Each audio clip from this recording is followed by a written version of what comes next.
مننه خدای تعالی دې وکړي چې تاسو پرو جوړو د صحت جامې مفتن وي. نن یو ځل بیا د کمپیوټر سټوډیو نهمه جلسه ده، یعنی هغه جلسه ده چې په نننۍ جلسې سره به موږ د کمپیوټر سټوډیو کوم ساده او بیسیکس مسایل چې هغه به موږ پای ته ورسوو، یعنی وروسته له دې به موږ انشاءالله په پراکټیکلي عملي پروژو په جوړولو باندې پیل کوو انشاءالله.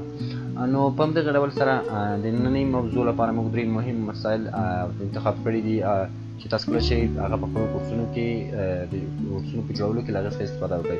د ټولو نه د مخکې لومړنۍ موضوع هغه ده چې د انټراکټیویټي یا هم څه ډول تاسو کولی شئ چې خپلو لیدونکو ته یو ډول پوښتنې جوړې کړئ، داسې پوښتنې چې کله تاسو هغه پوسټ کړئ په ویب سایټ یا هم په یوټیوب کې هغوی په دې باندې یعنی دوی ته یو ډول اجباري دي د پوښتنو جوابونه چې دوی باید په حتما دغه جوابونه دغو پوښتنې چې کومې شوي دغو ته جوابونه ووایي، په هغو صورت کې دوی دغه ویډیو مخته بیولی شي. نو په همدغه ډول یعنی په هغو کې هر ډول پوښتنې راتلی شي، چار جوابه پوښتنې راتلی شي، ټرو فالس پوښتنې راتلی شي او هر ډول پوښتنې چې تاسو ذهن ته راتلی شي په هغو کې موږ کولی شو چې د هغو نه استفاده وکړو. په همدغه ډول سره دوهمه کومه موضوع چې ده هغه ده چې موږ څنګه کولی شو په خپلو ویډیو کې سب ټایټل څخه استفاده وکړو. دا د هغو زیرنویسونو څخه چې کیدای شي تاسو په ځینې ویډیوګانو کې کتلي وي، نو څنګه کولی شو چې خپل هغه درس کې سب ټایټل څخه استفاده وکړو. یعنې سب ټایټل په هغو حالات کې موږ استفاده کوو کله چې د موږ هغه لیدونکي د مختلفو ژبو څخه وي او موږ غواړو چې هغو ته دوی په خپله ژبه باندې د لیکنې په بڼه باندې موږ خپله ویډیو وړاندې کړو یا خپل کورس وړاندې کړو.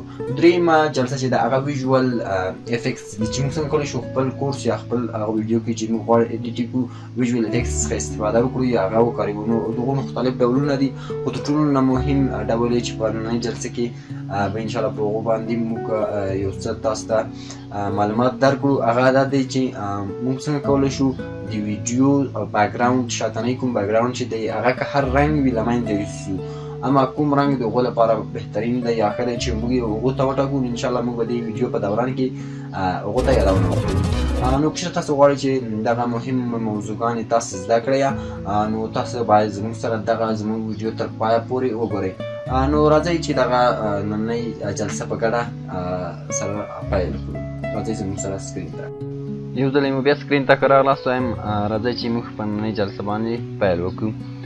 نو نن تاسو ته بهتره معلومه ده چې نهمه جلسه ده او په نن جلسه کې زه غواړم د ټولو نه د مخکې کومه موضوع چې ما انتخاب کړې هغه انټراکټیویټي ده. موږ څنګه کولی شو خپلو لیدونکو ته په هغو ویډیو کې دننه پوښتنې وکړو یا د هغو نه پوښتنې وکړو او د هغو هغه مقابل جواب ترلاسه کړو. اما دا موږ په ویډیو کې نشو ترسره کولی. که چېرته موږ مستقیما وغواړو چې دغه ویډیو پوسټ کړو خپل ویب سایټ ته یا یوټیوب چینل ته، په هغو صورت کې موږ د هغو نه پوښتنې کړی شو او دوی مخته نشي تللی تر هغې پورې چې څو جواب رانه کړي. نو راځو چې پیل وکړو. نو د ټولو نه د مخکې موږ غواړو چې یوه ویډیو راواخلو تر څو پورې په هغو کې موږ دغه پوښتنې ځای پر ځای کړی شو. نو موږ د مخکې څخه یوه ویډیو دلته ټاکلې ده. زه غواړم چې یوه ویډیو د دې څخه راواخلم. په دغه ډول غواړم دغه یو ویډیو راواخلم.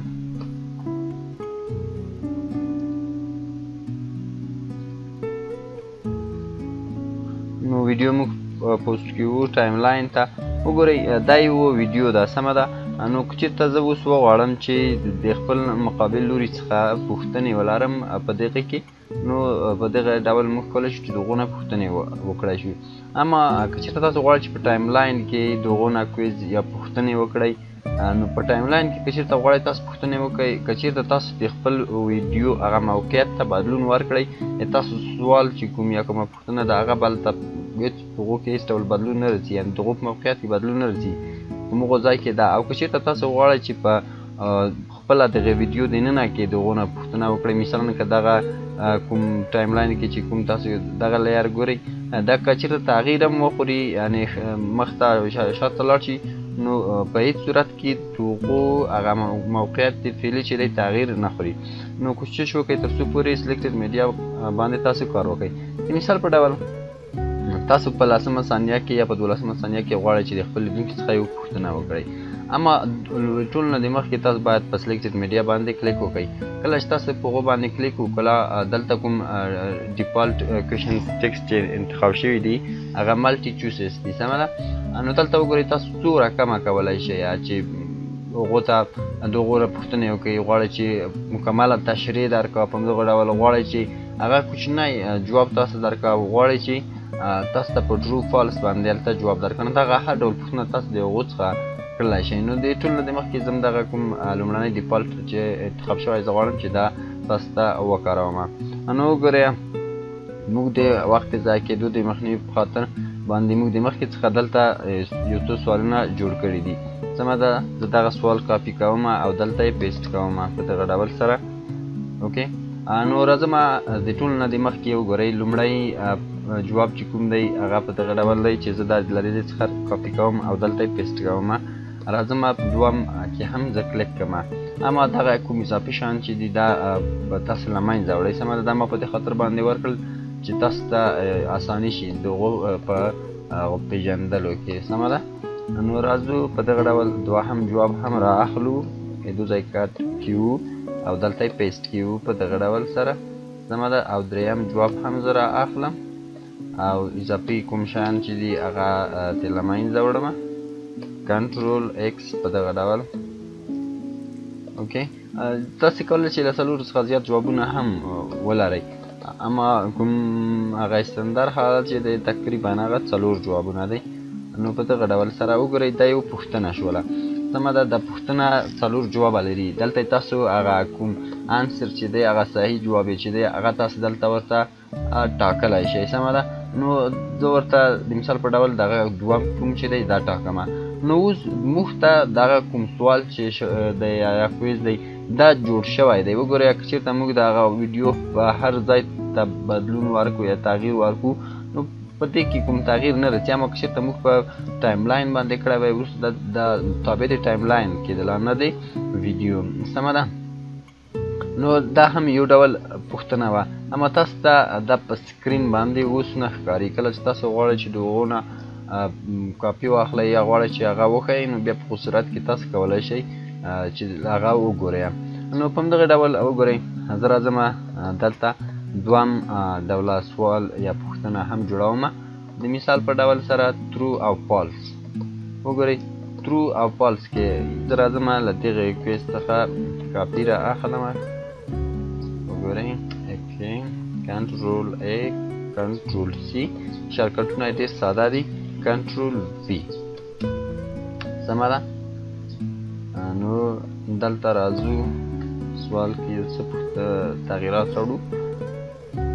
سمه ده، نو په همدغه ډول وګورئ ترو او فالس تاسو کولی شئ چې دلته خپله جواب ورکړئ او وروسته تاسو هغه کوم جواب چې دی هغه لیدونکي ته هم ورکولی شئ. سمه ده، نو په دغه ډول که چېرته غواړئ چې تاسو نور اپشنونه هم ورکړئ نو دلته یې کولی شئ، اما کوشش وکړئ په عادي حالت کې یې پرېږدئ. که غواړئ بل سوال دلته اضافه کړئ نو په همدغه ډول اډ کوېشن باندې کلیک وکړئ، تاسو ته به بل سوال هم دلته اډ شي. نو راځو د مثال په ډول سره نور نو دغه ټول تاسو په خپله کولی شئ چې په خپله یې وګورئ او په خپله یې کار کړئ ځکه د په ساده ډول سره دي. نو سمه ده، راځو وګورئ د هغو دومې ناوې ته د کوم د سوالونو چې دي وګورئ.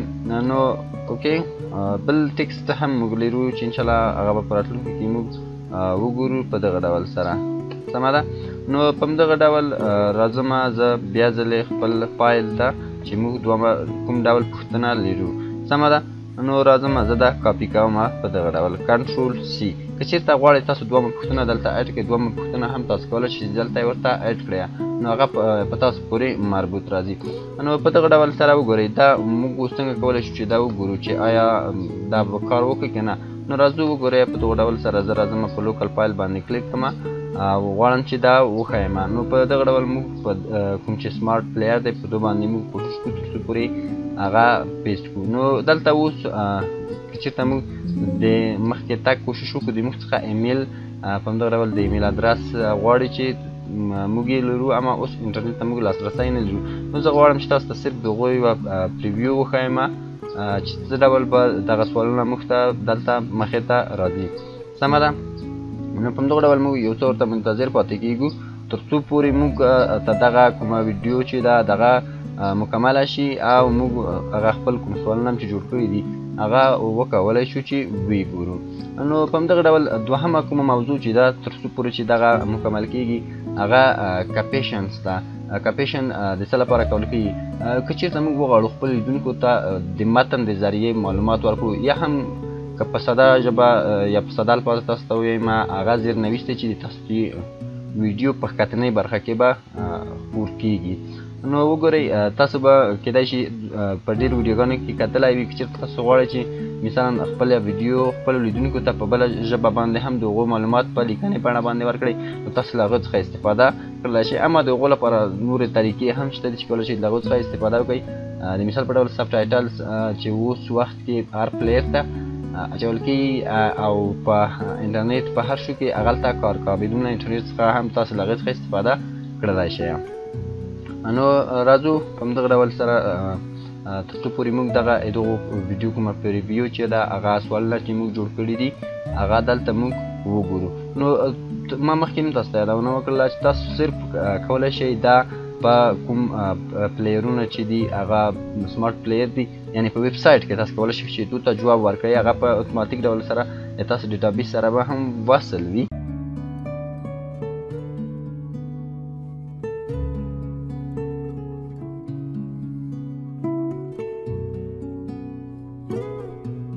معلومیږي په اتوماتیک ډول سره هلته ویډیو ودري او د موږ څخه په موغو حالت کې هلته پوښتنه کېږي کومه پوښتنه چې موږ هغلته ورته ټاکلې وه.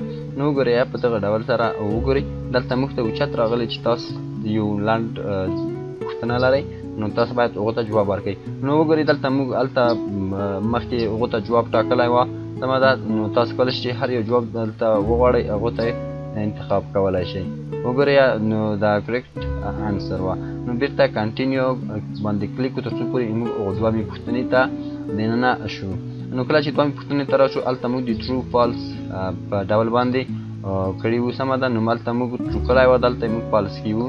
وګورئ د موږ جواب چې وه انکریکټ دی سمه. نو په دغه ډول سره تاسو کولی شئ چې د خپلو لیدونکو څخه پوښتنې وکړئ تر څو پورې هغه یو ډول د تاسو سره فعال وي او د تاسو سره په دغو زده کړه کې فعالیت ولري. راځو دوهمې موضوع ته کیپشنز دي سمه ده. نو وګورئ زه غواړم چې په لومړۍ یا صفري نقطه کې واوسم. نو که زه چېرته کلیک وکړم په دغه ډول سره دلته اوچت ماته اضافه کېږي د متن دپاره. نو زه غواړم چې تاسو ته یو خط یا په کم ډول سره یا د اقل وګورئ له دې نه یو کاپي راواخلم په دغه ډول سمه ده دلته یې پیسټ کړم تر څو پورې زموږ هغه د وخت ضایع څخه مخنیوی شوی وي. وګورئ کله چې تاسو دلته مثلا تاسو په هره ژبه دلته لیکنه کړی شئ کله چې تاسو دلته پیسټ کړه تاسو ته په اتوماتیک ډول سره وګورئ تقریبا 4 ثانیې دغه لیکنه ته وخت ورکړل شو. اما تاسو که چېرته غواړئ چې د دغو وخت زیات کړئ یا کم کړئ هم تاسو کولی شئ چې دغه ډول د هغو وخت زیات او کم کړئ. نو وګورئ په دغه ډول سره دوهمه لیکنه هم موږ دلته اضافه کړله. نو زه غواړم چې د خپل هغو کوم متن دی د هغو نه یو څه اندازه ورته را کاپي کړم مثلا په دغه ډول سره وګورئ سمه ده. دلته زه سلیکټ اوکې انټر او په همدغه ډول سره دوهمه لیکنه هم دلته را پیسټ کوم په دغه ډول سره وګورئ. نو تر څو پورې چې د وخت د ضایع څخه مخنیوی شوی سي زه غواړم چې دغه کاپي پیسټ څخه استفاده وکړم. نو اوس وګورئ فرض کړئ چې دغه درې هغه پوښتنې دي چې موږ بخښنې سره هغه لیکنې دي چې موږ غواړو خپله ویډیو کې یې ولرو یا په ویډیو کې موږ ته وښودل شي. نو په دغه ډول سره زه د دغو ویډیو یو څه حجم کموم او دغه کوم کویزونه چې وغواړم چې دغه له منځه یوسم یا یې حذف کړم په دغه ډول سمه ده. وګورئ دلته تاسو په دغه ډول سره دغو کومه پریویو چې دا ښودلی شئ.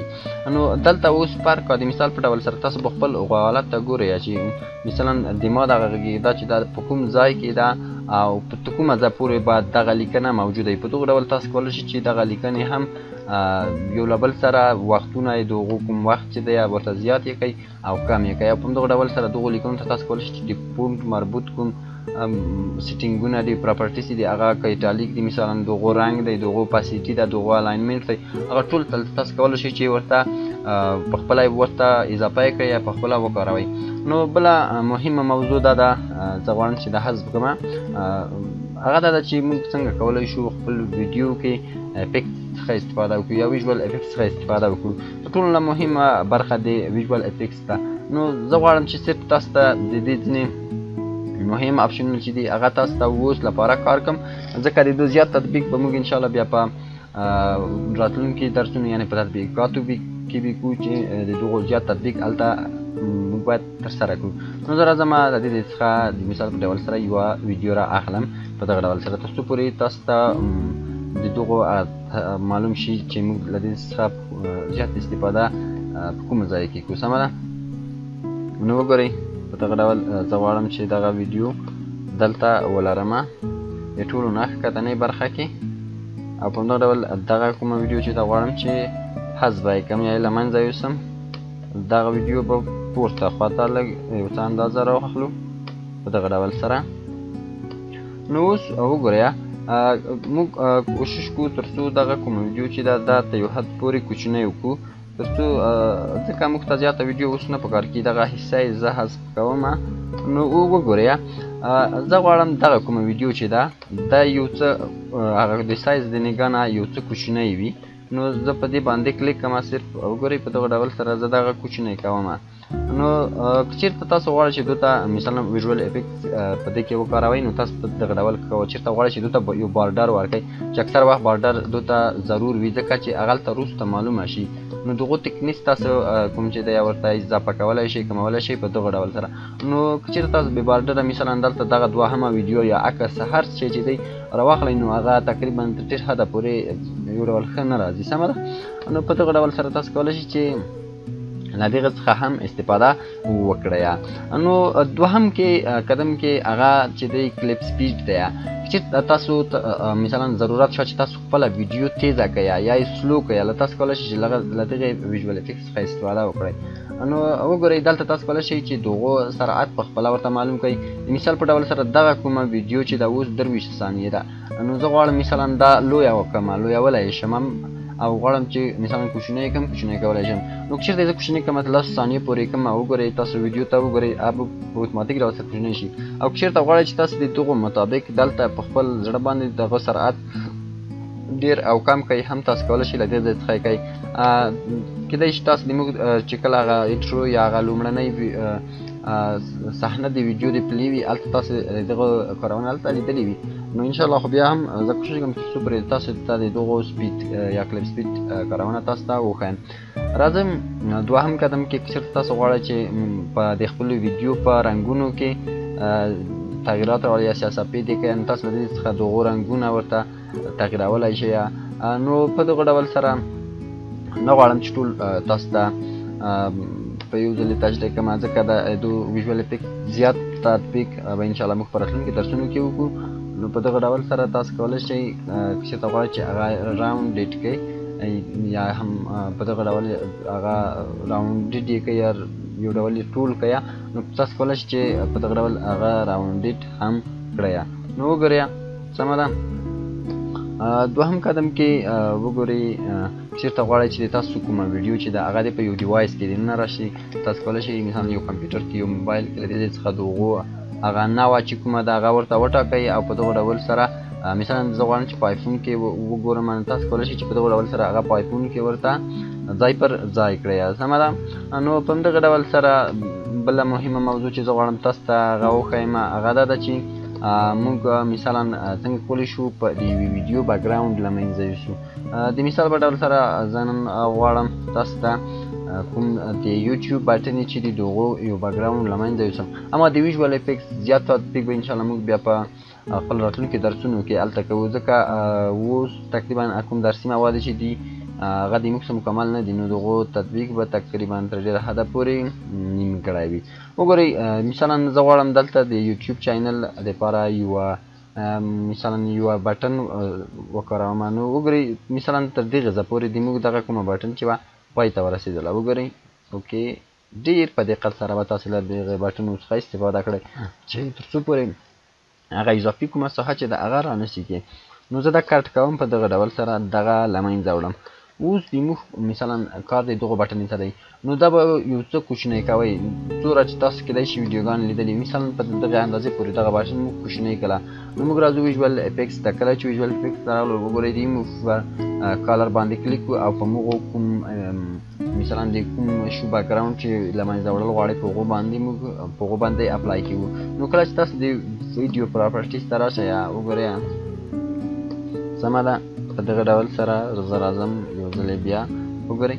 نو کله چې تاسو دلته راشئ تاسو به هغو ته رنګ وټاکئ، اما کوم ډیفالټ رنګ چې هغو ته انتخاب شوی شو کوئ تاسو ټول په دغه بیکګراوند باندې کار وکړئ ځکه دا یو سندر بیکګراوند دی چې زیات کارول کېږي د ویډیو د شاتنۍ بیکګراوند لپاره.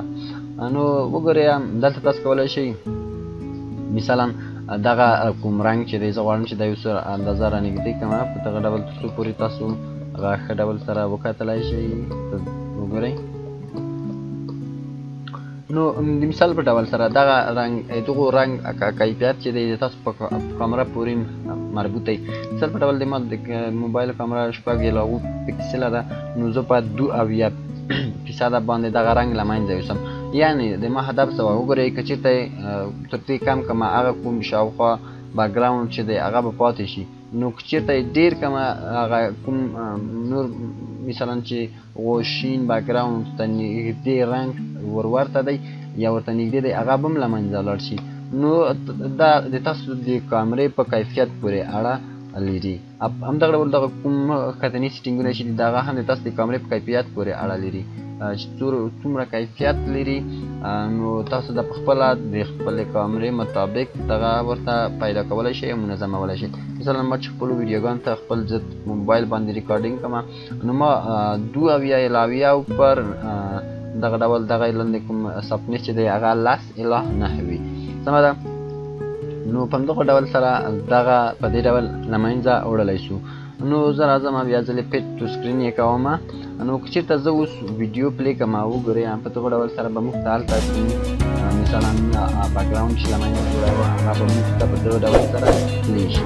اما تر ډېره حده پورې تاسو کوشش وکئ هغه مثلا ګرین یا شنه بیکګراوندونه چې کاروئ په هغو کې یو ډول غږونه وي. نو که چېرته تاسو غواړئ چې د هغو غږ سایلنټ کړئ نو تاسو په دغه ډول سره شفټ پلس اس سره تاسو کولی شئ چې د هغو غږ په مکمل ډول سره سایلنټ کړئ. بالخصوص په موشن ویډیو چې د کومې دي په هغو کې اکثره وخت غږونه موجود وي چې تاسو باید د هغو غږونه سایلنټ کړئ تر څو پورې تاسو په هغو کوم اصلي ویډیو چې ده په هغو کې رانه شي سمه ده. نو د ویژوال افیکټس کوم پاتې افیکټسونه چې دي انشاءالله هغه به موږ د دغو کورس په دوران کې د هغو په تطبیقاتو کې بیا ترسره کوو او ګورو به یې. نو په دغه ډول سره انشاءالله راتلونکي جلسه به د موږ د کورس د مکمل یو کورس جوړول وي چې کیدای شي تقریبا 4 الی 3 کورسونه موږ ثبت کړو یا یې جوړ کړو. نو تر بلې راتلونکي جلسې پورې تاسو په پاک رب سپارم ښې چارې ولرئ، تل ښاد او آباد اوسئ. د خدای په امان.